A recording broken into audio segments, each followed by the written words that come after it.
जिसमें हम लोग पढ़ने वाले हैं error spotting and sentence correction. एक होता है हमारे पास एरर डिटेक्शन, ठीक है, और दूसरा हमारे पास क्या होता है, एक हमारे पास होता है sentence correction, in which either you have to detect the error, जिसके अंदर या तो आपको सिर्फ एरर ढूंढना होता है और you have to give the correction of the sentence. If के साथ अगर आई लग रहा है, इफ का इमीडिएट वर्ड अगर आई है, सब्जेक्ट आई है अगर इफ क्लॉज के बाद, तो you are always going to use the word were. जहां पर भी आप हाइपोथेटिकल सिचुएशंस के बारे में बात करते हो, वहां पर आप ऑल पर्संस के साथ वर का यूज कर सकते हो। जब भी आपको सेंटेंस के अंदर फ्रेजल वर्ब्स दिखते हैं तो फ्रेजल वर्ब्स के साथ आप जीरन लगाते हो। हेलो बच्चों, कैसे हैं आप सभी लोग? मैं निहारिका आप सब बच्चों का बहुत बहुत स्वागत करती हूँ आपके अपने जीत सीरीज के इस अगले लेक्चर में, और मैं उम्मीद करती हूँ आप लोगों को इस सीरीज से बहुत कुछ सीखने को मिल रहा होगा। तो भाई आप लोगों के लिए ही ये सीरीज स्पेशली बनाई गई है, डेजिग्नेट करी गई है, ताकि आप लोगों के सीयूईटी के जितने भी टॉपिक्स हैं हम उन लोगों को इंडिविजुअली केटर कर सकें और आप लोगों के साथ डिस्कस कर सकें कि आपको पेपर में किस टाइप के क्वेश्चंस देखने को मिल सकते हैं। तो पहले 3 लेक्चर्स में जहां पर हम लोगों ने बात करी थी आपके मेजर टाइप ऑफ क्वेश्चंस की, जिसमें हम लोगों ने बात करी थी आप लोगों के रीडिंग कॉम्प्रिहेंशन की, आप लोगों की टेंसेस की, आप लोगों के वोकैब बेस्ड क्वेश्चंस की। Now coming on to the next lecture number 4, जिसमें हम लोग पढ़ने वाले हैं error spotting and sentence correction. इसके भी क्वेश्चंस कम से कम आप कह सकते हैं कि 4 से 5 क्वेश्चंस अलग अलग लॉजिक्स से, अलग अलग टॉपिक्स से आप लोगों को आपके पेपर में देखने को मिल सकते हैं, ठीक है। अब आपके पेपर में error correction and error spotting and sentence correction 2 अलग अलग टाइप से आता है। अब आप लोगों के दिमाग में यही आ रहा होगा कि why is it written that error spotting and sentence correction. See, जब भी हम बात करते हैं हमारे इस टॉपिक की, तो हमारे पास ये टॉपिक 2 तरीके से आता है। एक होता है हमारे पास एरर डिटेक्शन, ठीक है, और दूसरा हमारे पास क्या होता है, एक हमारे पास होता है सेंटेंस करेक्शन, ठीक है। आप लोगों को बेटा पेपर के अंदर जब आप सीयूईटी का पेपर देखेंगे तो वहां पर आपको दोनों टाइप के क्वेश्चंस देखने को मिलेंगे, राइट। आप लोगों ने स्कूल के अंदर एरर डिटेक्शन के क्वेश्चंस किए होंगे कि ये क्वेश्चन है, ये इसमें ये गलती, इसका ये सही आंसर, इसकी ये गलती, इसमें ये सही आंसर, इसकी ये गलती, इसमें ये सही आंसर। तो बिल्कुल वैसे ही जैसे हम लोग स्कूल में एरर करेक्शन और एरर डिटेक्शन करते हैं, वहां पर डिटेक्ट करके करेक्ट भी लिखना होता है। लेकिन जब आप सीयूईटी लेवल की चीजों के बारे में बात करते हैं तो सीयूईटी के अंदर you get to see sentences, you get to have questions either in which you have to detect the either you have to detect the error, जिसके अंदर या तो आपको सिर्फ एरर ढूंढना होता है और you have to give the correction of the sentence. ऐसे भी क्वेश्चंस आपको देखने को मिलेंगे जहां पर आपको एरर डिटेक्शन सेंटेंस करेक्शन दोनों करने को मिल सकती है कि एरर ढूंढिए, करेक्शन बताइए। But there are cases in which you will only see some sort of error detection, जहां पर आपको बस ये बताना है कि एरर कहां पर है, you need not correct it. तो अब आपके दिमाग में एक सवाल ये जरूर आएगा कि then ma'am what is the need of learning to correct the sentences. तो फिर अगर हमें पता है कि हमें सिर्फ एरर को डिटेक्ट करना है तो फिर हम एरर को करेक्ट क्यों करेंगे? What is the reason that we have to correct the sentences? तो भैया the major point that we are discussing here is कि जब आप एरर को डिटेक्ट करेंगे, जब आप फाइंड आउट करेंगे कि वहां पर एरर क्या है, तभी तो आप उसकी करेक्शन कर पाएंगे। और आपको करेक्शन करनी क्यों आनी चाहिए, करेक्शन करना क्यों जरूरी है? क्योंकि अगर आपको ये समझ में आ गया कि अगर करेक्शन कैसे करनी है तो उस केस के अंदर आप कभी भी अटकेंगे नहीं डिटेक्शन वाले क्वेश्चंस में, क्योंकि डिटेक्ट करना फिर भी आसान है, ठीक है, लेकिन उसको करेक्ट करना मुश्किल है। तो आपको दोनों चीजें आनी चाहिए, करेक्शन भी और डिटेक्शन भी, कि पेपर में आपको जो भी टाइप का क्वेश्चन दे दिया जाए कम से कम आप उसके अंदर सॉल्यूशन निकाल सकें। अब एरर डिटेक्शन और एरर करेक्शन कंप्लीट ग्रामर के ऊपर आता है, ठीक है, ये आप लोगों को कंप्लीट ग्रामर के ऊपर देखने को मिलेगा। कोई ऐसा टॉपिक नहीं है कि मैम स्पेसिफिकली टेंसेस में से आ रहा है, रिपोर्टेड स्पीच में, रिपोर्टेड स्पीच और आपके एक्टिव पैसिव को छोड़कर ये टॉपिक कहीं से भी आ सकता है। You can be asked anything, ठीक है, इसमें आपको कहीं से भी कुछ भी पूछने को मिल सकता है, राइट। तो आज की क्लास में हम लोग जब करेंगे कुछ क्वेश्चंस मैं आप लोगों को कराने वाली हूं, ठीक है, कुछ मोस्ट एक्सपेक्टेड टाइप के क्वेश्चंस मैं आप लोगों को करवाने वाली हूं। मैं आप लोगों को जिसमें दिखाऊंगी कि ये वो ऐसे लॉजिक है, ये वो चीजें हैं जो आपको पेपर में देखने को मिल सकती हैं। And yes, one more very very important thing, it is not always compulsory in your exam, it is not always compulsory बेटा कि जो सेंटेंस आपको दिया जा रहा है इट विल बी रॉन्ग। ये कंफर्म नहीं है, ये कहीं पर भी कंपल्सरी नहीं है कि जो सेंटेंस होगा वो गलत होगा, ये कहीं पर भी मेंशन्ड नहीं होता है, ठीक है। Sentence can be right, sentence can be wrong, तो ऐसा कंपल्सरी नहीं है कि you are always going to find an error. There are chances that the sentence is of a no error case, तो यू शुड नो कि वो sentence जो है वहां पर एरर नहीं है, ठीक है। Like this is the first question on the screen, और आप लोगों को सीयूईटी में भी ऐसा ही क्वेश्चन देखने को मिलेगा, where you will be given a sentence, that sentence will be divided into 4 parts A B C and D, and you will be asked a problem, you will be asked कि इसमें से बताओ कि किसमें error है। There are chances that they might ask you what is the correction of the error as well. Although जब ऐसे question में एरर करेक्शन का सवाल आता है तो वो थोड़ा सा ईजी हो जाता है, क्योंकि उसके अंदर वो एक्चुअली तुम्हें गलती का सॉल्यूशन दे देते हैं कहीं ना कहीं। इट इज ऑन यू कि आप उस गलती को पहचान पाते हो या नहीं, तो it is easier to find a solution there, because तब हमारा वो लॉजिक लगता है कहीं ना कहीं कि ये तो सही सुनने में लग रहा है, देखने में लग रहा है, लगा देते हैं। बट एरर डिटेक्शन थोड़ा सा टफ हो जाता है, बिकॉज आपको सिर्फ एरर डिटेक्ट करके बताना है, जिसमें आपको कोई हिंट नहीं दिया हुआ, ABCD 4 ऑप्शंस दिए हुए हैं, आप अपनी समझदारी सूझबूझ से अपना आंसर चूज करते हो।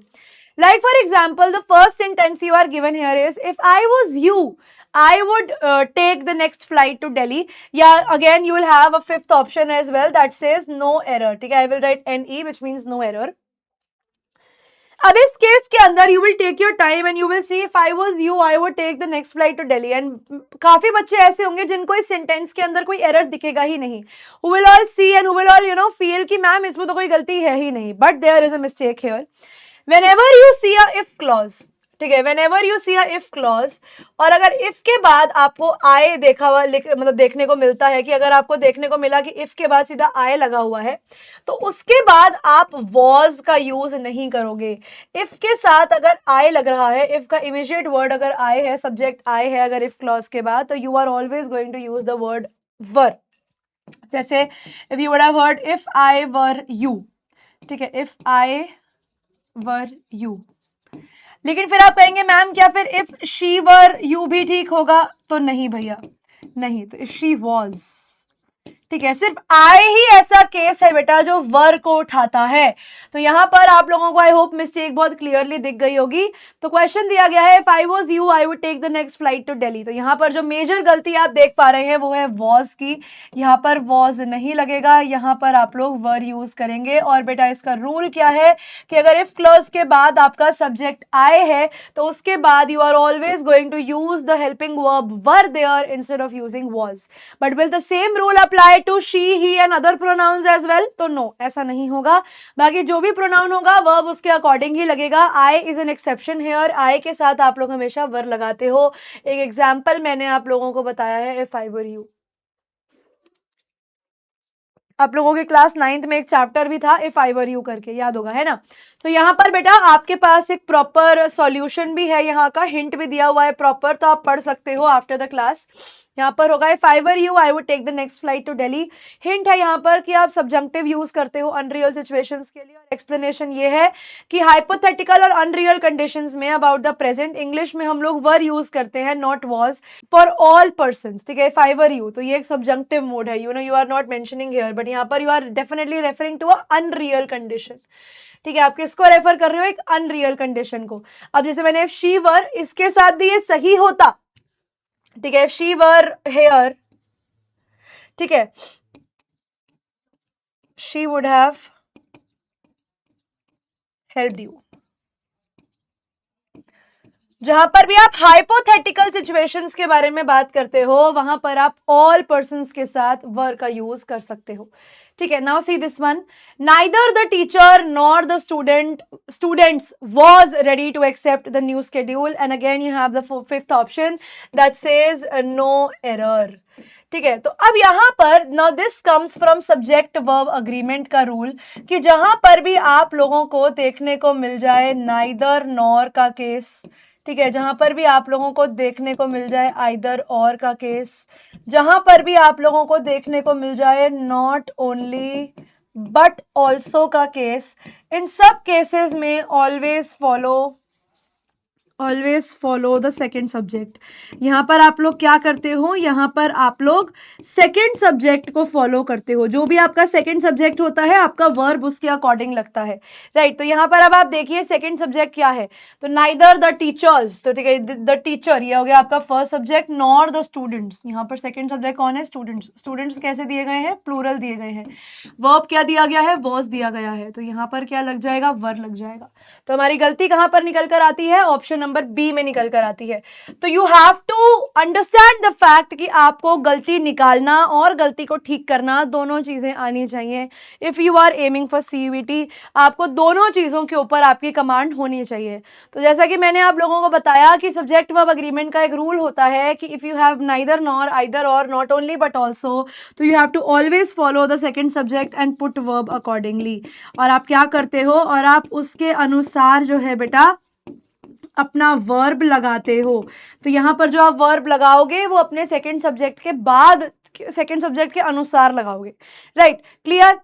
Now let's move on to the next question. She insisted on to pay for the coffee herself. ये मैं आप लोगों को प्रीवियस क्लास में भी मैंने आप लोगों को इस चीज़ का लॉजिक करवाया था, ठीक है। आपको याद होगा कि मैंने आप बच्चों को प्रीवियस क्लास में भी इसका लॉजिक करवाया था। मैंने बताया था जहां पर भी आप लोगों को क्या देखने को मिल जाए, फ्रेजल वर्ब देखने को मिल जाए।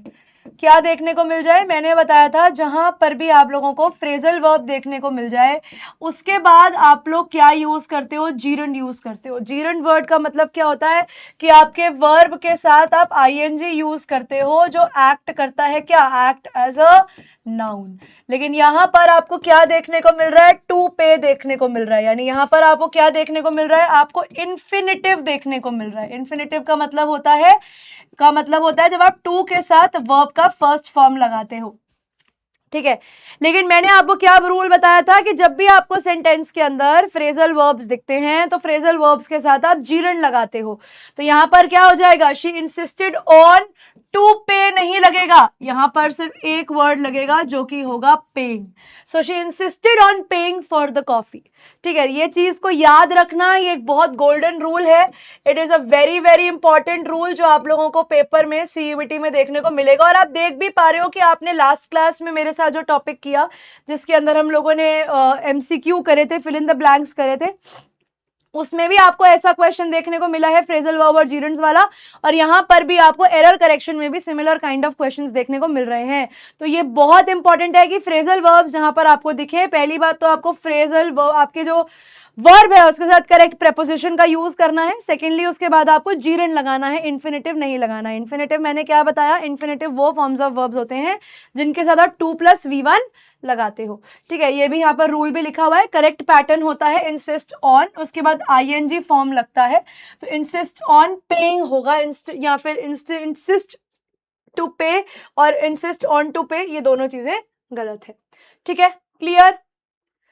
अगला क्वेश्चन देखते हैं। The report was submitted by the students with reluctance and it was incomplete, ठीक है।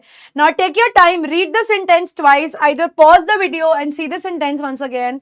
The sentence says the report was submitted by the students with reluctance and it was incomplete. आपको बताना है कि क्या इस सेंटेंस के अंदर कहीं पर कोई एरर है या ये सेंटेंस नो एरर का सेंटेंस है। Take your time, try to find out कि क्या यहाँ पर कोई एरर आप लोगों को दिख रहा है, because this was one such sentence which even I got confused in. Even I read the sentence for 2 to 3 minutes and then I realized कि is there any error in the sentence, क्या यहाँ पर कोई error है, क्या दिखता है, क्या लगता है कि इसके अंदर कोई एरर होगा, because I don't see any error as of now. The report was submitted by the students, यहाँ तक बिल्कुल ठीक है, with reluctance, ठीक है। यानी बच्चों ने रिपोर्ट को बड़ी रिलक्टेंस के साथ सबमिट किया। with reluctance again is absolutely correct, उसमें कोई गलती नहीं है। and it was incomplete, और वो रिपोर्ट इनकम्प्लीट थी। अब यहाँ पर अब आप देख रहे होंगे एक चीज कि कॉमा लगा हुआ है और उसके बाद एंड लगा हुआ है, ठीक है, यहाँ पर आप देखेंगे कॉमा लगा हुआ है और उसके बाद एंड लगा हुआ है। अब आप कहेंगे कि मैम एक लॉजिक हम लोगों ने सीखा था बचपन में कि एंड से पहले आप कभी भी कॉमा नहीं लगाते हो, ये गलत हो जाता है। बट ऐसा बिल्कुल भी नहीं है बेटा। जब भी आपको कोई ऐसा केस देखने को मिले जहां पर एंड के बाद आप लोगों को कॉमा, एंड से पहले कॉमा देखने को मिले, तो याद रखना ऐसे कॉमा को बेटा ऑक्सफोर्ड कॉमा कहा जाता है और ये करेक्ट है। ठीक है, ये ग्रामेटिकली करेक्ट है। मतलब अब आप देखो सेंटेंस के अंदर कोई एरर नहीं है। अगर आप एरर उठाना चाहते हो, अगर आपके दिमाग में आपको लग रहा है कि मैम एरर हो सकता है, तो ये बेटा हद मार के सेंटेंस के अंदर एक एरर निकलेगा, वो है पंक्चुएशन का एरर। That's it. उसके अलावा इस सेंटेंस में कोई एरर नहीं है। ग्रामेटिकली ये सेंटेंस बिल्कुल ठीक है, ग्रामेटिकली यहाँ पर कोई गलती नहीं है। एक चीज और जान लो कि ऑक्सफोर्ड कॉमा का यूज कहाँ होता है। ऑक्सफोर्ड कॉमा बेटा ये वो कॉमा है जो कॉमा लगता है एंड से पहले और ये ग्रामेटिकली सही माना जाता है। ये वहां पर लगता है जहां पर आप दो अलग अलग आइडियाज को बता रहे होते हो, डिस्क्राइब टू डिफरेंट आइडियाज। ठीक है, जहां पर आप दो अलग अलग आइडियाज के बारे में, दो अलग अलग चीजों के बारे में बात कर रहे होते हो, वहां पर आप ऑक्सफोर्ड कॉमा लगा सकते हो। जैसे यहाँ पर लिखा है the report was submitted by the students with reluctance and it was incomplete. तो बच्चों ने पहली बार तो रिपोर्ट को सबमिट करा बड़ी रिलक्टेंस के साथ, बड़ी ऐसे हिचकिचाहट के साथ, और वो रिपोर्ट इनकम्प्लीट थी। तो यस, यहाँ पर आप बच्चों की रिपोर्ट को सबमिट करना भी बता रहे हो और ये भी बता रहे हो कि उन लोगों ने इनकम्प्लीट रिपोर्ट सबमिट करी है। तो यस, दो अलग अलग चीजों के बारे में बात हो रही है, तो ऑक्सफोर्ड कॉमा यहाँ पर करेक्ट है। तो विच मीन्स कि this sentence has absolutely no error. मतलब अगर आप चाहो तो यहाँ पर कॉमा की गलती निकालना चाहो तो निकाल सकते हो। But if you talk about CET, और अगर हम यहाँ सीईटी पैटर्न की बात करें, अगर टेस्टिंग टीचर्स इसको मार्क करेंगे तो इस सेंटेंस के अंदर कोई भी एरर नहीं है। देखो option number C correct. C क्यों करेक्ट है यहाँ पर? ओके तो यहाँ पर the report no need is no change needed in the meaning and punctuation is completely optional. यहाँ पर जो कॉमा है, watch misplaced comma that create sentences fragments, that's it. जबकि सेंटेंस सही है। तो कॉमा जो है बेटा रिलक्टेंस के बाद वो गलत नहीं है, but error spotting target could be a misplaced comma creating awkward pause. लेकिन अगर आप चाहो निकालना तो वहां पर कॉमा का एरर निकाल सकते हो। Better to keep sentence flowing, sentence को चलने दो। ठीक है, अगर टेस्टिंग टीचर्स यानी अगर आपका जो कंप्यूटर है वो इसको मार्क करेगा नो एरर, और अगर आप सीयूईटी स्टाइल के बारे में बात कर रहे हो तो there will be no error in the sentence. ये सेंटेंस एब्सोल्युटली करेक्ट है। आपको लगेगा इस सेंटेंस को पढ़कर कि शायद ये सेंटेंस में ये विद रिलक्टेंस या रिलक्टेंटली लिख सकते थे, ये सेंटेंस गलत है, but no, this sentence is not wrong and yes it was a very very important concept, ये बताने के लिए कि सीयूईटी में जरूरी नहीं है कि आपको कुछ ना कुछ गलती मिलेगी। हो सकता है आपको जो सीयूईटी में सेंटेंस मिल रहे हैं वो बिल्कुल ठीक हो। ठीक है, now see this one. One of the students have been selected for the scholarship. One of the students have been selected for the scholarship. तो मैं कहती हूँ एक बच्चा, दो बच्चा, तीन बच्चा, चार बच्चा, पांच बच्चा, छह बच्चे थे, उसमें से ये one of the students। ठीक है, तो उसमें से क्या हो गया? one of the students। तो मैं पहली बात तो इस चीज को चेक करूंगी कि one of के बाद बेटा, one of के बाद आप हमेशा क्या यूज करते हो? आप प्लूरल सब्जेक्ट यूज करते हो। तो उस हिसाब से ये ठीक है, बिल्कुल पहला पॉइंट टिक हो गया।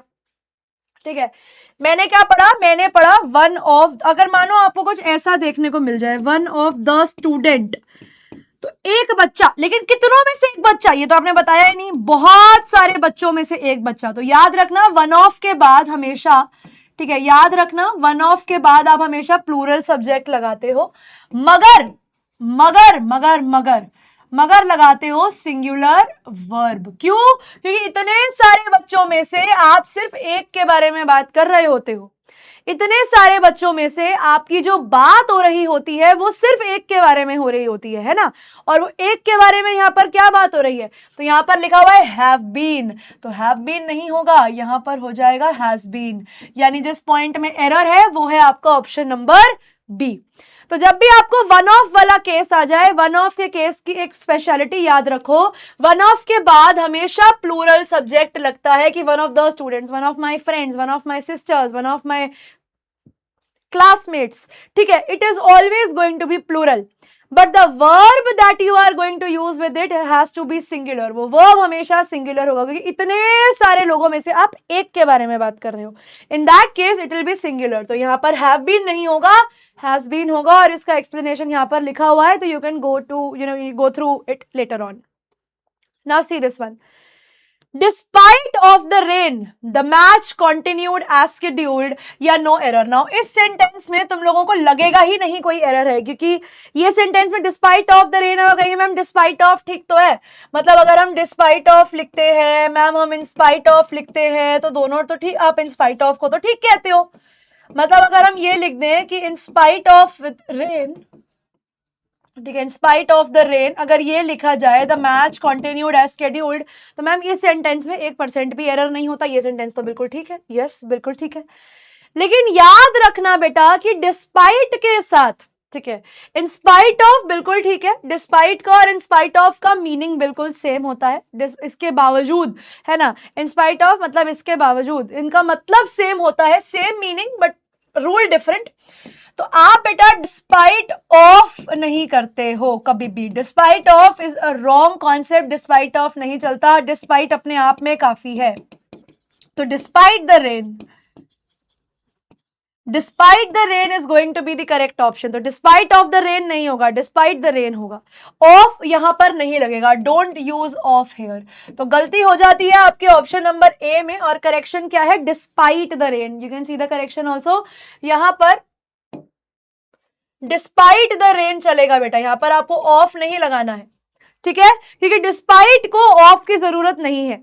इंस्पाइट ऑफ इसका एक ऑल्टरनेटिव जरूर है, जैसा कि मैंने बताया, इंस्पाइट ऑफ रेन लिख सकते हो, लेकिन डिस्पाइट ऑफ बिल्कुल गलत है, you only have to write despite the rain. तो despite me telling him, you know, despite, ठीक है, despite my friend telling him 1000 times he did not listen, ठीक है, तो यहां पर भैया मेरे 10 बार बोलने के बाद भी उसने इस बात को नहीं सुना, तो in spite of listening to me she preferred talking to this person for example, ठीक है, तो इन स्पाइट ऑफ ठीक है, लेकिन डिस्पाइट ऑफ गलत है, despite only takes the sentence ahead, it does not have of with it, ठीक है। He is the most taller boy in the class, ये सुपरफ्लुअस एग्जाम्पल है, यहां पर देखो मोस्ट भी यूज किया गया है और टॉलर भी यूज किया गया है।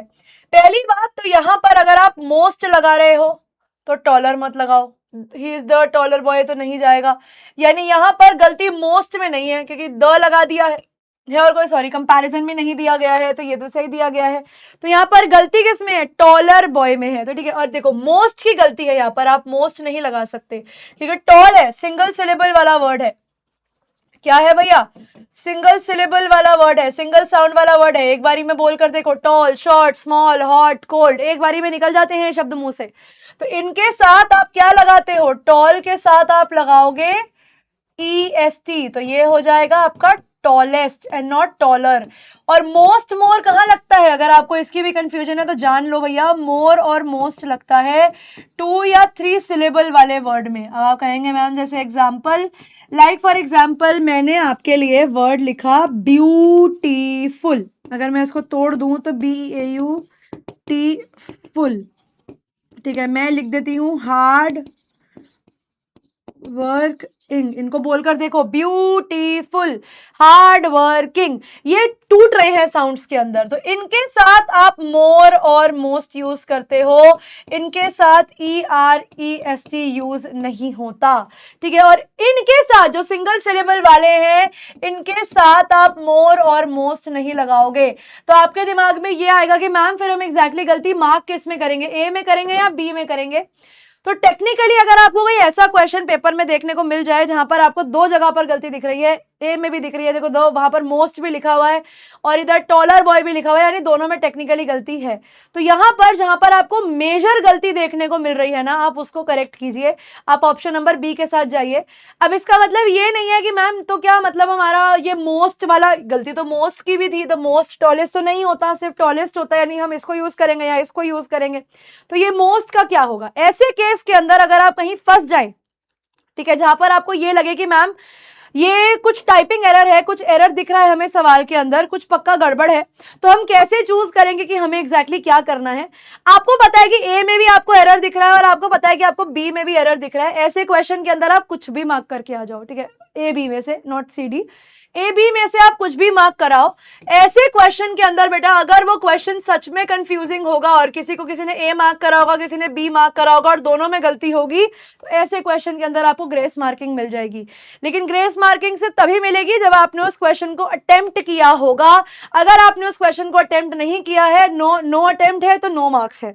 ठीक है, तो क्लियर वाली बात यह है कि अगर आपको कोई ऐसा सवाल दिखता है जिसमें आपको कंफ्यूजन लग रही है, तो मतलब प्रो टिप तो नहीं कहूंगी मैं इसको, एक जनरल टिप मैं जरूर कहूंगी कि अगर आपको कोई ऐसा क्वेश्चन दिख रहा है जहां पर आपको लगता है कि दोनों में से कोई भी करेक्ट आंसर हो सकता है, तो प्लीज अटेम्प्ट दैट क्वेश्चन। उस क्वेश्चन को छोड़कर बताना, बिकॉज कभी कभी क्या होता है उस क्वेश्चन पे आपको एक्स्ट्रा नंबर मिल जाते हैं, ग्रेस मार्क्स मिल जाते हैं। अगर आप ये कहेंगे कि मैम अगर व्हाट इफ अगर हमें ग्रेस मार्क्स नहीं मिले तो फिर आप उस केस में चेक कर सकते हो कि are you able to afford that marks, are you able to afford the loss. अगर वो 4 नंबर का 5 नंबर का 1 नंबर माइनस हो जाता है तो are you still on that level. आप एटलीस्ट उतने लेवल पर तो हो कि आपके नंबर आ जाएंगे, आप एक क्वेश्चन का रिस्क ले सकते हो। अगर आपको लगता है कि आप उस क्वेश्चन का रिस्क ले सकते हो तो लो, और अगर आपको लगता है कि नहीं मैम हम ये क्वेश्चन का रिस्क नहीं ले सकते, तो इन दैट केस, सिर्फ बहुत ही डेस्परेट केस के अंदर बेटा आपको उस क्वेश्चन को छोड़ना है, else you can attempt that question. ठीक है, तो आई होप यहां तक आप लोगों को समझ में आया होगा कि what kind of questions will be there in your exam. और इसके अलावा भी और कुछ क्वेश्चंस हैं जो आप लोग प्रैक्टिस कर सकते हैं खुद से, जस्ट टू चेक कि आप लोग कहाँ किस लेवल पर है, कितने पानी में है। एंड अगर आपको उन क्वेश्चंस में भी कोई डाउट आता है तो please please please feel free to ask in the comment section itself. I will try to resolve your queries there itself, और आपकी प्रॉब्लम को हम लोग वहीं सॉर्ट आउट कर देंगे। ठीक है, अब एक और बात जो मुझे आप लोगों को बतानी है, which I been telling from the other previous lectures as well, कि अगर आपको क्लास नोट्स चाहिए, फ्री स्टडी मटेरियल चाहिए और लेटेस्ट एडमिशन अपडेट चाहिए, तो बेटा ये रहा आप लोगों का CUET वाला चैनल का टेलीग्राम लिंक। आप इस टेलीग्राम लिंक से चैनल को ज्वाइन कर सकते हैं QR कोड से। यहाँ पर जो भी अपडेट रहेगा, जो भी क्लास नोट्स हैं, वो सब यहाँ पर आपको अवेलेबल हो जाते हैं। ठीक है, ताकि आपकी जो स्टडीज हैं, ताकि आप लोगों की जो CUET की प्रिपरेशन है उसे हम और ज्यादा एफिशिएंट बना सकें। तो इसी के साथ बच्चों आप लोगों का आज का ये CUET का सेशन यहीं पर समाप्त हो जाता है। Thank you so much everyone for being a part of today's class. मैं निहारिका आप बच्चों को मिलूंगी आपके अगले सेशन में। तब तक के लिए बच्चों पढ़ते रहिए और आगे बढ़ते रहिए। Good bye everyone, take care.